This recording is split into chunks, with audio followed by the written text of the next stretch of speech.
सत्संग जल जो कोई पावे, मैलाई सब कट कट जावे। ये सत्संग है, ये कोई कथा और कीर्तन नहीं,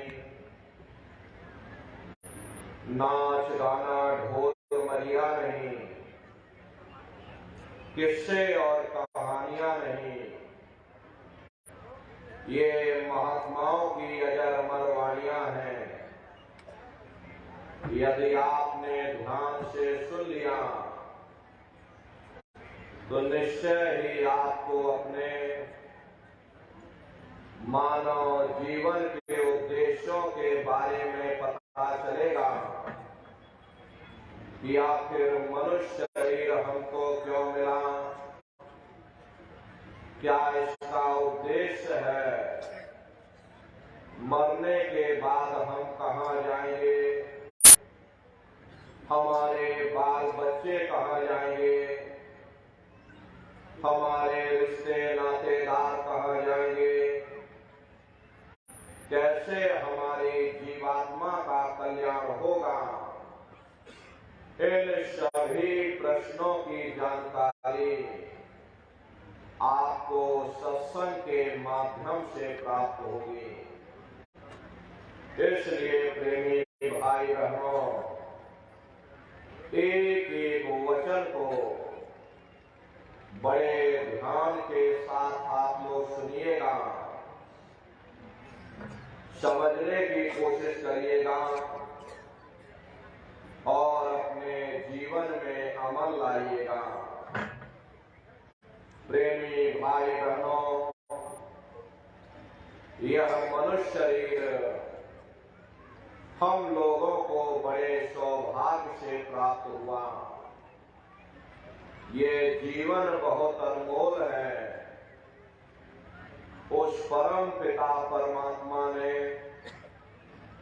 हमको यह जीवन केवल इसीलिए दिया है ताकि हम जीते जी उस प्रभु की भक्ति करके अपनी जीवात्मा का कल्याण करा सकें। ये 5 तत्वों का पुतला, ये पंच भौतिक शरीर हम लोगों को एक निश्चित समय के लिए मिला। एक निश्चित समय को हम आप नहीं जानते हैं, किंतु जिसका ये मकान है, जिसका ये शरीर है, वो अवश्य ही जानता है। और समय पूरा होने पर मकान मालिक जबरदस्ती इस मकान को खाली करवा लेगा। उस समय न जमीन जायदाद काम आएगी, न धन संपत्ति काम आएगी। मन को, बुद्धि को, चित्त को और जीवात्मा को निकाल करके इस शरीर से बाहर कर दिया जाएगा। ये शरीर हमारा आपका यही जमीन पर गिर पड़ेगा, क्योंकि जीवात्मा के निकल जाने के बाद में इस धरा धाम पर अवतरे और जीवों को समझाने की कोशिश करते हैं कि भाई मिले नरदेह यह तुमको, बनाओ काश कुछ अपना, क्या इस जग में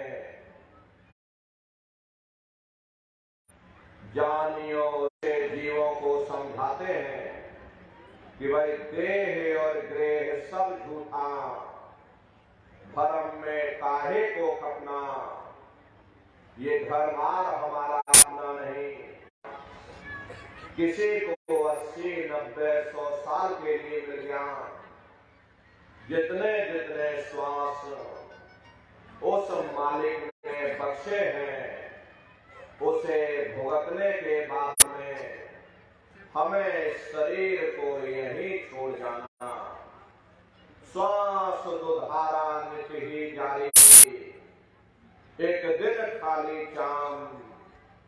प्रेमी भाई बहनों, एक तालाब पानी से चाहे कितना भी क्यों ना भरा हो, आप एक छोटी सी नाली काटकर खोल देना, तालाब में छोटा सा छेद कर देना, तो सारा पानी ही तालाब से बाहर निकल जाएगा। ठीक उसी प्रकार से हमारा ये शरीर भी श्वासों का भंडार है। जब तक श्वासों का भंडार जारी है, हम दुनिया के कामकाज में फंसे हुए, दुनिया के कारोबार में उलझे हुए, लेकिन जिस वक्त चार रिश्ते नातेदार, सब कुटुंब परिवार वाले, सब अड़ोस पड़ोस वाले मिनटों सेकंडों में इकट्ठा हो जाएंगे, हरे प्रेमी भाई बहनों, मामूली कष्ट नहीं होता। मौत के समय में घनघोर पीड़ा होती है। जनमत मरत दुसह दुख हुई। सहजो भाई ने बयान किया कि सहजो मौतें आईया, अंगे अंग दिया तोड़, और हिया जरे छाती फटे, उठे पीर घनघोर। गुरु महाराज सत्संग में फरमाते थे कि जैसे 1,00,000 बिच्छू एक साथ मिल करके हमारी जिस्म पर डंक मारे, उससे भी लाखों करोड़ों गुना ज्यादा मौत के समय में दर्द होता है। जब मृत्यु आती है तो किस तरह से प्राण निकलते हैं, प्राणों के निकलने की क्या प्रक्रिया होती है, जरा उसे भी आप लोग समझ लीजिए। देखो प्रेमी भाई बहनों, जैसे संसार में महाप्रलय आती, महाप्रलय के समय क्या होता, यानी वायु ने अग्नि को अपने में समाहित कर लिया और इस तरह से वायु आकाश में उड़ गई। ये आंखों की पुतलियां पलट जाती हैं, मुंह खुला का खुला रह जाता। महात्मा कहते हैं कि जब यह कर्म कलाई उपजावे, बुद्धि सुरत की आन दबावे, जब यह जीवात्मा पांचों तत्वों को लान करके जल पृथ्वी अग्नि वायु आकाश पांचों तत्वों को लान करके ऊपर आती है, तो काल दार में आन दवानी, जब ढर के नैनन से पानी, जब काल अपनी दार में दबाता, उस समय नेत्रों से पानी निकलता, इंद्रियां टूट टूट करके चकनाचूर हो जाती, चार रिश्ते नातेदार खड़े रह जाएंगे, डॉक्टर वैद हकीम सब आपको घेरे रह जाएंगे, लेकिन आप अपनी पीड़ा को उस समय अपने मुख से बयान नहीं कर पाओगे। सिर्फ आपके नेत्रों से अश्रु टपकेंगे। हरे अमदूत आते हैं, प्राणों की डोरी को तोड़ देते और जीवात्मा को खींच करके इस शरीर से बाहर कर दिया जाता। जैसे ही जीवात्मा शरीर से अलग हुई, ये शरीर हमारा मिट्टी हो जाता। फिर इस मिट्टी को एक रात अपने घर में कोई रखने को तैयार नहीं होता।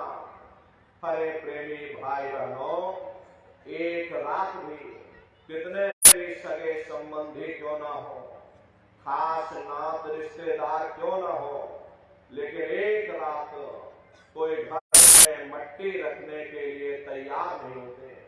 कहते भाई जल्दी करो जल्दी करो, अब इनकी शक्ल देखने में हमको डर लग रहा, जल्दी से बाजार से कफन खरीद के लाओ, जल्दी से लकड़ियां खरीद के लाओ, जल्दी से चिता तैयार करो। इनको घर में से जल्दी से उठा ले जाओ, वही शमशान भूमि पर जला देना। ये जो घर में इनके कपड़े लत्ते पड़े हुए, हर इनके कपड़े लत्ते भी उठा ले जाओ, वही शमशान भूमि पर जला देना। जिस बिस्तर पर ये लेटे रहे, ये बिस्तर भी अशुद्ध हो गया। अब इनकी छुई हुई चीज हमको घर में एक नहीं चाहिए, इसलिए इनका बिस्तर भी उठा ले जाओ, वही शमशान भूमि पर जला देना। लेकिन उसने कोई सोने की अंगूठी पहनी होगी, उसे धीरे से उतार कर जेब में रख लोगे। बस वही एक अशुद्ध नहीं होगा, बाकी सब अशुद्ध हो जाएगा। कि भाई कुटुंब परिवार मतलब का बिना धन पास नहीं जाए। ये रिश्ते नातेदार, ये कुटुंब परिवार वाले, ये सब स्वार्थ के संगी साथी, हरे प्रेमी भाई बहनों, जाए तो बेटा बाप को बाप कहने के लिए तैयार नहीं होता। अरे आप रोज कचहरियों में मुकदमों का हाल देखते हो। यदि किसी पिता ने बंटवारा करते समय किसी एक बेटे को 1000 रुपया कम दे दिया या 1 बीघा जमीन कम दे दी, तो बेटा बाप का दुश्मन बन जाता, उसे ले जाकर कचहरियों में खड़ा कर देता। अरे अपना यहाँ क्या है, ये स्वार्थ के संगी साथी, कोई तुमको याद करने वाला नहीं। 13 दिन बाद 13वीं मना दोगे, लड्डू पूड़ी पकवान बना करके खिला दोगे, फिर जाने वाले को कोई याद नहीं करता। अभी बूढ़े बुजुर्गों से पूछा जाए कि क्या तुमको तुम्हारे माँ बाप की याद आती है, तो कहेंगे भाई नहीं आती। अरे क्यों नहीं आती, तुम्हारे माँ बाप थे, तुमको पाला पोसा बड़ा किया, खुद भूखे रहे होंगे, तुम्हारा पेट पाला होगा, तुमको तुम्हारे माँ बाप की याद क्यों नहीं आती? क्योंकि तुम्हारे सामने तुम्हारे लड़के बच्चे हो गए, तुम्हारे नाती पोता पंती और संते हो गए, इसलिए तुम अपने माँ बाप की यादों को भूल गए और नई यादों में बस गए। ऐसे ही प्रेमी भाई बहनों, एक दिन सब तुमको भी भूल जाएंगे, कोई किसी को याद करने वाला नहीं। ये कहानी तो शमशान भूमि पर समाप्त हो, उधर देखो क्या होता। तुम्हारी जीवात्मा को ले जाकर के ऊपर धर्मराज की कचहरी में पेश कर दिया जाएगा। वहां पलक झपकते ही तुम्हारे अच्छे बुरे कर्मों का हिसाब किताब हो जाए। मौका दिया था जब ये माँ के घर में उल्टे लटके हुए थे, उस समय इन्होंने मुझसे प्रार्थना की थी कि हे मालिक, मुझे एक बार मनुष्य शरीर दे दो, हम भजन करेंगे, भक्ति करेंगे, हम अपनी जीवात्मा का कल्याण करेंगे। तो मैंने इनकी प्रार्थना स्वीकार कर ली और इनको मैंने ये मनुष्य शरीर दे दिया और कह करके भेजा था कि भाई ये मनुष्य शरीर ये किराए का मकान है, ये तुम्हारा अपना नहीं है। अगर ये तुम्हारा अपना होता तो हमेशा तुम्हारे पास रहता। ये तुम्हारा अपना नहीं, ये मैंने तुमको कुछ समय के लिए किराए का मकान दिया है। हाँ, तुम अपनी जीवात्मा को मेरे किराए के मकान में बैठा करके मालिक की भक्ति करके अपनी जीवात्मा का कल्याण करा लेना। मैंने कुछ समय के लिए तुम सबको ये किराए का मकान दिया, जब समय पूरा होगा मैं अपने सिपाहियों को भेजूंगा, उस समय पर तुम मेरे मकान को खाली कर देना। लेकिन इतना ध्यान रखना कि जैसा साफ सुथरा मैंने तुमको ये किराए का मकान दिया, वैसा ही साफ सुथरा तुम मुझको वापस लौटाना। लेकिन इस किराए के मकान में बैठ करके इन्होंने अच्छे बुरे कर्म कर डाले। मेरे किराए के मकान को इन्होंने अपने कर्मों से गंदा कर दिया, इसलिए कर्मों की सजा इनको मिलेगी। ले जाओ इनको फलाने नरक में डाल दो। अरे महात्मा कभी झूठ नहीं बोलते। महात्माओं ने जब साधना किया, साधना करके जब ऊपर गए और ऊपर जा करके जब उन्होंने नरकों का हाल देखा, तो हमारी आपकी जानकारी के लिए उन्होंने धर्म ग्रंथों में लिख दिया कि लोह के खम्भ तपत के माही, जहां जीव को ले चिपटाई वहां लोहे के खंभे अग्नि से धधक धधक कर लाल हो रहे। ऐसे छोटे जीवों को उन खंभों में चिपकाया जाता। जीव हाय हाय करके तड़पता है।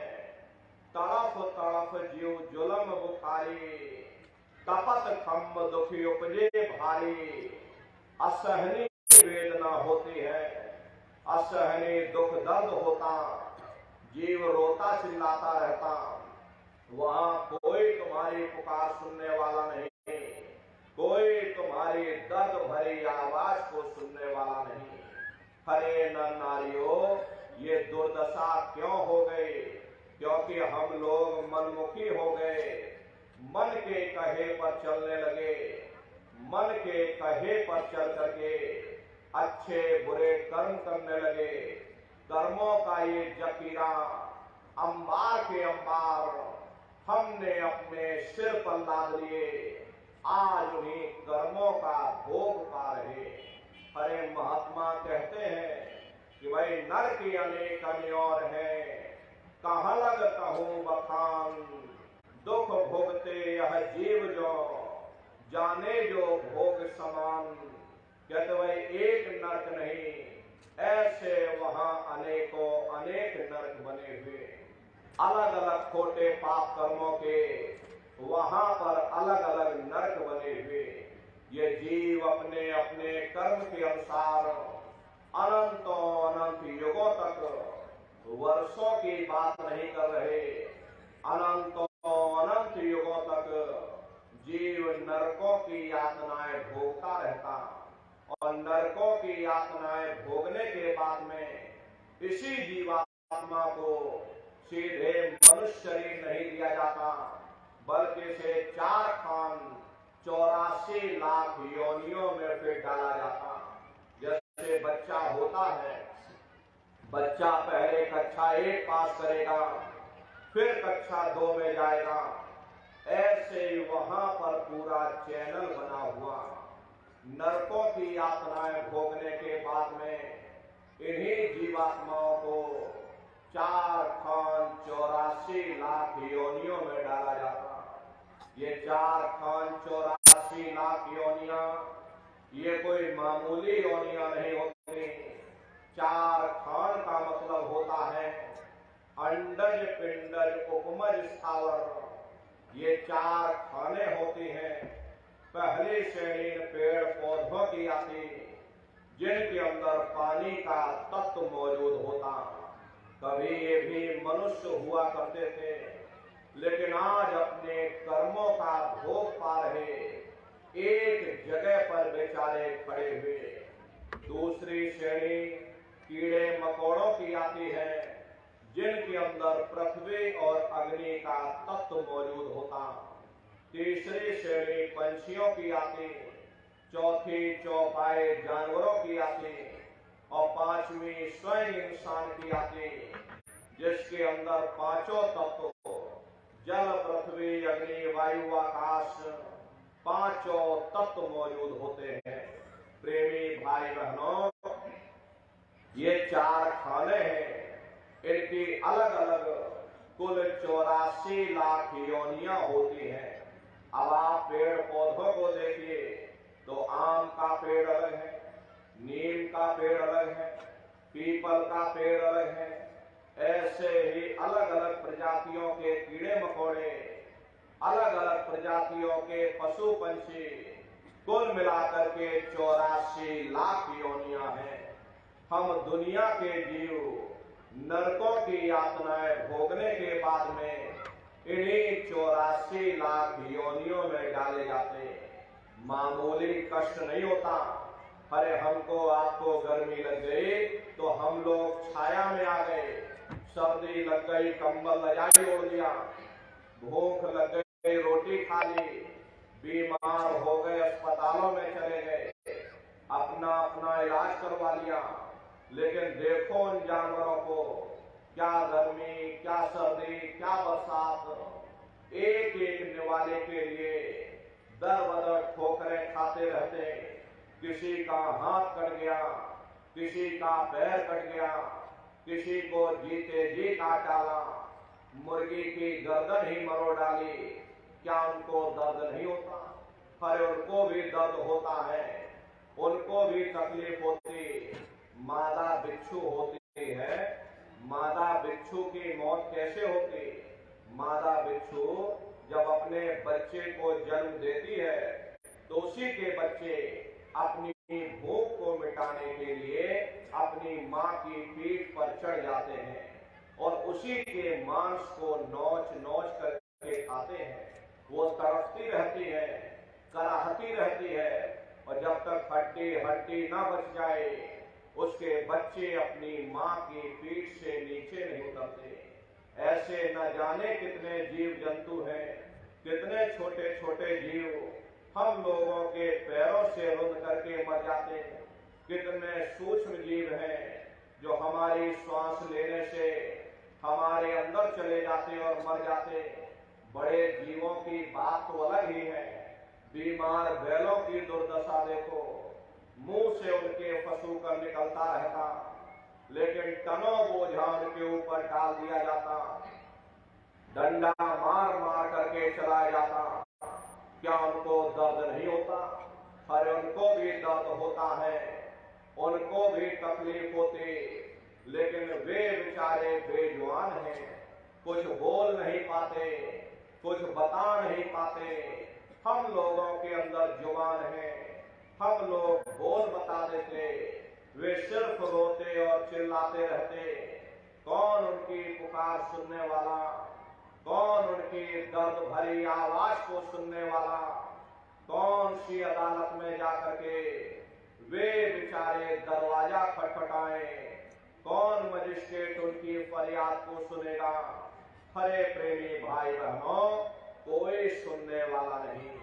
अरे कई जन्म भय कीट पतंगा, कई जन्म भय मीन कुरंगा, कई जन्म पंखी सरखोयो, कई जन्म है वर वृक्ष जोयो, मिल जगदीश मिलन की वरिया, और चिरंकार यह देश सजरिया। करोड़ों करोड़ युगों से नरकों की यातनाएं भोगने के बाद फिर हम लोगों को कभी कीड़े पतंगों की योनि में, कभी पेड़ पौधों की योनि में, तो कभी पशु और पंछियों की योनि में डाला जाता। प्रेमी भाई बहनों, 84 लाख योनियों की सबसे जो आखिरी योनि होती है वो गाय और बैल की योनि होती। गाय स्त्री का रूप लेती है और बैल पुरुष का रूप लेते। ये 84 लाख योनियों की सबसे आखिरी योनि यानी कि अंतिम पायदान होता है। उसके बाद तब जाकर के हम लोगों को दोबारा फिर से मनुष्य शरीर प्राप्त होगा। इसीलिए कहा गया कि बड़े भाग्य मानुष तन पाया, कोट जन्म जब भटका खाया, कोटान कोट जन्म जन्मांतरों तक अलग अलग योनियों में भटकने के बाद में तब बड़े सौभाग्य से हम लोगों को ये मनुष्य शरीर प्राप्त हुआ। अरे बड़े से बड़े देवी देवता भी इस मनुष्य शरीर को पाने के लिए तरसते हैं। क्योंकि इन 84 लाख योनियों से, उन नरकों से निकलने का केवल एक ही दरवाजा है, वह केवल मनुष्य का शरीर है। लेकिन बड़े अफसोस की बात है कि जैसे किसी को हीरा मिल गया, उसे हीरे की परख नहीं थी, उसने हीरे को गधे के गले में बांध दिया। ठीक उसी प्रकार से ये मनुष्य शरीर उत्तम से उत्तम है, लेकिन इंसान इसकी कद्र नहीं करता। खाने पीने ऐशो इशरत में अपने जन्म को बर्बाद कर देता। हरे महात्मा कहते हैं कि भाई बड़े सौभाग्य से तुमको ये मनुष्य शरीर मिला। बड़े से बड़े देवी देवता भी इस मनुष्य शरीर को पाने के लिए तरसते हैं, क्योंकि इन 84 लाख योनियों से, उन नरकों से निकलने का केवल एक ही रास्ता है, वह केवल मनुष्य का शरीर है। इसी मनुष्य रूपी मंदिर में बैठ करके हम उस परमात्मा की भक्ति कर सकते। इसीलिए संतों महात्माओं ने इस पंच भौतिक शरीर को सच्चा हरि मंदिर कहकर याद किया कि हरि मंदिर यह शरीर है, ज्ञान रतन प्रकट होए, ये असली हरि मंदिर है। जब भी वो परमात्मा मिलेगा, इसी हरि मंदिर के अंदर मिलेगा। इसी पंच भौतिक शरीर को ईसा मसीह साहब ने टेम्पल ऑफ लिविंग गॉड यानी जिंदा ईश्वर का मंदिर कहा। इसी पंच भौतिक शरीर को गुरु नानक साहब ने नर नारायणी देह कहकर याद किया। ये वो देह है जिसमें नारायण स्वयं विराजमान है। वो परमात्मा जब भी मिलेगा, नारायण जब भी मिलेंगे, तुम्हें तुम्हारे अंदर मिलेंगे। बाहर से आज तक न कभी किसी को परमात्मा मिला, न भविष्य में कभी मिल सकता। यही कबीर साहब ने लिखा कि जो तिल माही तेल है, जो चकमक में आग, तेरा साईं तुझ में और जाग सके तो जाग। जिस तरह तिल में तेल होता है, पत्थर में अग्नि होती है, ठीक उसी तरह से वो मालिक हरेक के घट घट में, हरेक के वजूद के अंदर बैठा हुआ।